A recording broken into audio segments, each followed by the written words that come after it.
Hello everyone, welcome back. आज हम पढ़ने वाले हैं हमारा नेक्स्ट इम्पॉर्टेंट चैप्टर हिंदी व्याकरण का वर्ड विचार। आइए समझते हैं वर्ड किसे कहते हैं। भाषा की सबसे छोटी इकाई वर्ड है। ठीक है, जिस तरीके से अल्फ़ाबेट जो होता है इंग्लिश में, उसमें लेटर सबसे छोटी यूनिट होती है, ए बी सी, एक एक लेटर्स जो होते हैं वो सबसे छोटी यूनिट होती है। उसी तरीके से हिंदी में वर्ड जो होते हैं वो भाषा की सबसे छोटी इकाई होते हैं। उनके टुकड़े नहीं किए जा सकते। जैसे आ का खा गा, ये सारे क्या हैं? ये सारे वर्ड हैं और ये भाषा की सबसे छोटी इकाई होते हैं।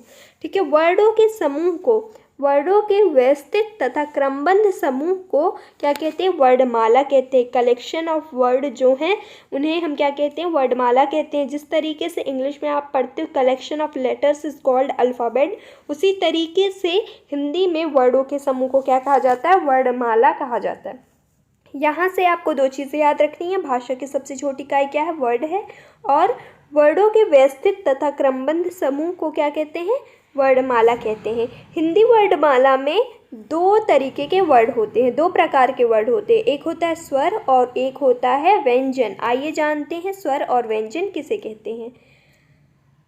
हिंदी वर्डमाला में पूरे 52 वर्ड हैं। कितने वर्ड हैं? 52 वर्ड। ये नंबर्स आपको याद रख के चलना है कि स्वर कितने होते हैं, व्यंजन कितने होते हैं, वर्डमाला में कितने वर्ड हैं। तो अभी आपको क्या याद रखना है? हिंदी वर्डमाला में पूरे 52 वर्ड हैं।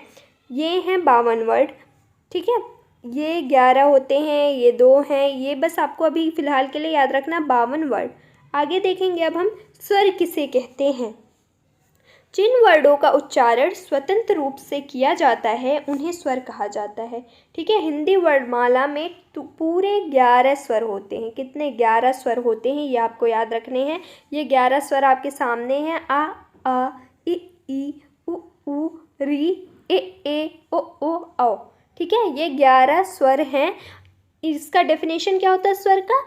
जिन वर्डों का उच्चारण स्वतंत्र रूप से किया जा सकता है, उनके उच्चारण में, उनको प्रोनाउंस करने में किसी और चीज़ की ज़रूरत नहीं पड़ती है, उन्हें बस ऐसे ही प्रोनाउंस हम कर देते हैं, वो स्वर कहलाते हैं।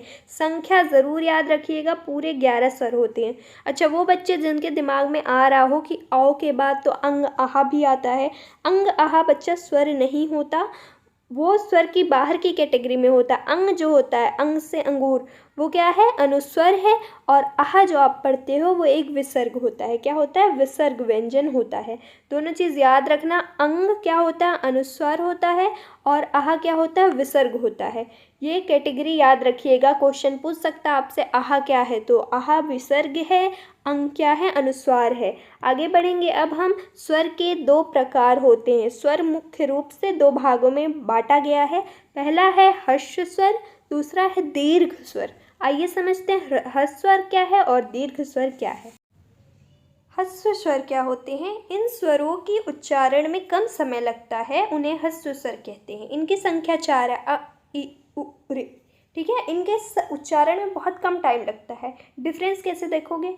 आ जब बोलते हो आ से आम, वो लंबा खींचते हो। जब अ बोलते हो अनार, वो छोटा होता है। तो ह्रस्व स्वर क्या होते हैं? वो स्वर जिनके उच्चारण में कम समय लगता है, उनको प्रोनाउंस करने में बहुत कम टाइम लगता है, उन्हें ह्रस्व स्वर कहते हैं। ये 4 होते हैं। संख्या ज़रूर याद रखनी है। अ ई उ री, ये चारों ह्रस्व स्वर हैं। उसके बाद दीर्घ स्वर आता है। दीर्घ मतलब लंबा। इन स्वरों के उच्चारण में ह्रस्व स्वर से दुगुना समय लगता है। ठीक है, ये लंबे टाइम के लिए प्रोनाउंस किए जाते हैं। इनको बोलने में, उच्चारण करने में आपको थोड़ा लंबा टाइम देना पड़ता है। ये 7 होते हैं। कौन से? आ ई उ ए ओ आओ। ठीक है, ये क्या है? इनको थोड़ा खींचना पड़ रहा है एज़ कम्पेयर टू ह्रस्व स्वर। तो ये 7 होते हैं और ह्रस्व स्वर 4 होते हैं। चारों की संख्या और नाम याद रखिएगा। आगे बढ़ेंगे अब हम अनुनासिक पढ़ेंगे। अनुनासिक क्या है? जब स्वर मुख और नाक से बोला जाता है वह अनुनासिक स्वर होता है। जैसे आँख, मुंह, ये सारे स्वर की बाहर की कैटेगरी के हैं। अनुनासिक याद रखना। जब स्वर मुख और नाक से बोला जाता है उन्हें अनुनासिक स्वर कहते हैं। जैसे आँख, मुंह। ठीक है, तो ये वाला जो मात्रा लगता है ये अनुनासिक का मात्रा होता है। आगे बढ़ेंगे अब हम देखेंगे अनुस्वार किसे कहते हैं। अभी हमने देखा था अंग जो होता है, अंग से अंगूर, वो क्या है? अनुस्वार है।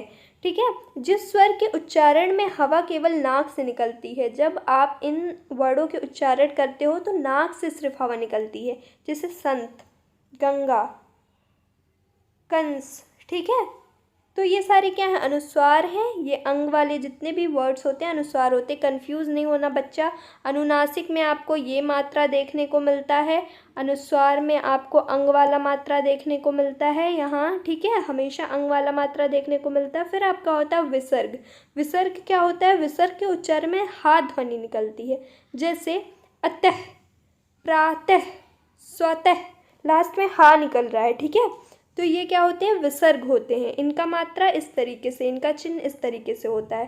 ठीक है, समझ में आई बात। क्या देखा हमने, अनुनासिक जो होते हैं, अनुनासिक ये होते हैं, अनुस्वार ये होते हैं अंग वाले, और जो विसर्ग होते हैं उनके लास्ट में आहा वाली आवाज़ आती है। जो हमने देखा था अंग आहा, आहा क्या है, विसर्ग है। अभी हमने पढ़ा था थोड़ी देर पहले, तो यहाँ पे कंफ्यूज नहीं होना। आगे बढ़ेंगे, अब हम पढ़ेंगे व्यंजन के बारे में। जिन वर्णों का उच्चारण स्वरों की सहायता के बिना नहीं किया जा सकता उन्हें व्यंजन कहते हैं। ठीक है, हमने देखा था स्वर्ग में कि स्वर ऐसे वर्ड होते हैं जिनका उच्चारण करने के लिए किसी की ज़रूरत नहीं होती है, वो आज़ाद होते हैं, इंडिपेंडेंट होते हैं। लेकिन व्यंजन जो होते हैं ना बेचारे, ये स्वर पे डिपेंड होते हैं। अगर स्वर ना रहे ना तो इनका उच्चारण ही नहीं होगा। तो ये व्यंजन क्या है, ऐसे वर्ड जो स्वरों की सहायता से उनका उच्चारण किया जा सकता है। अगर स्वर नहीं रहेंगे तो उनका उच्चारण किया ही नहीं जा सकता। ठीक है, व्यंजन के मुख्य 3 भेद होते हैं। कितने भेद हैं, 3 भेद हैं। पहला व्यंजन है स्पर्श व्यंजन। स्पर्श व्यंजन डिफिनेशन क्या है, इनका उच्चारण करते समय जीभ मुख से विभिन्न स्थानों का स्पर्श करती है। जो आपकी जीभ होती है ना, जब इन स्पर्श व्यंजनों को आप बोलते हो तो जीभ आपके मुंह के कई हिस्सों को टच कर जाती है। यहाँ पे जीभ का इस्तेमाल ज़्यादा होता है।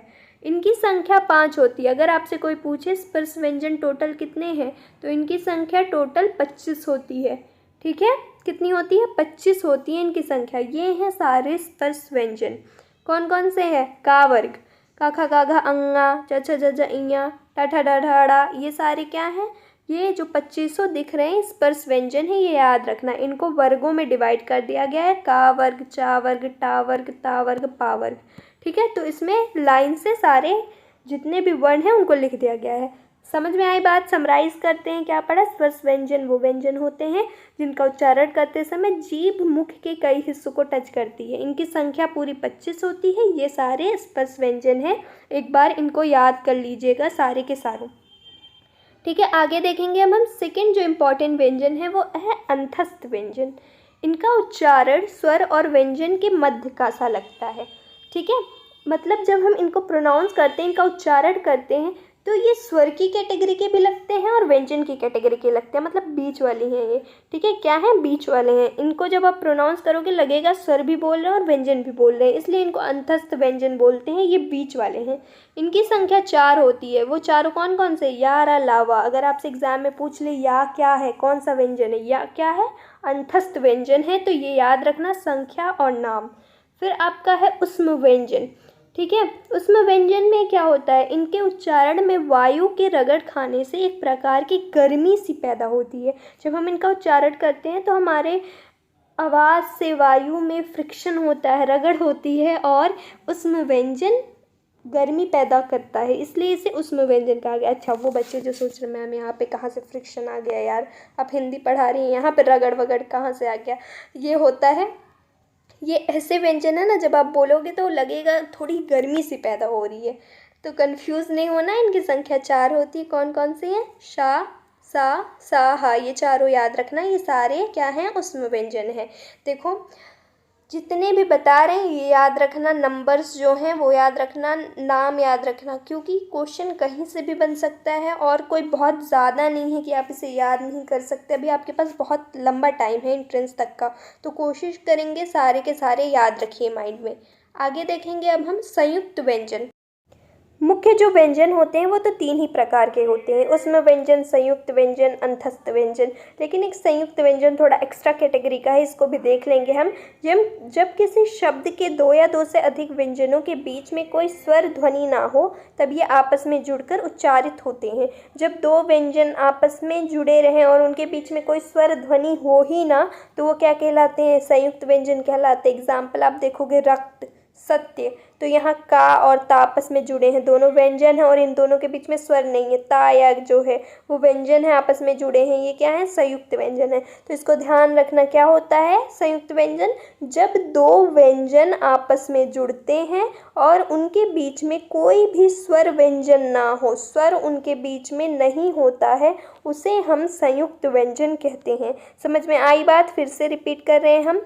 संयुक्त व्यंजन वो व्यंजन है जहाँ पे 2 या 2 से अधिक व्यंजन आपस में जुड़ते हैं और उनके बीच में कोई स्वर ध्वनि नहीं होती। एग्जाम्पल याद रखिएगा, सत्य, रक्त, तो आपको क्लियर रहेगा।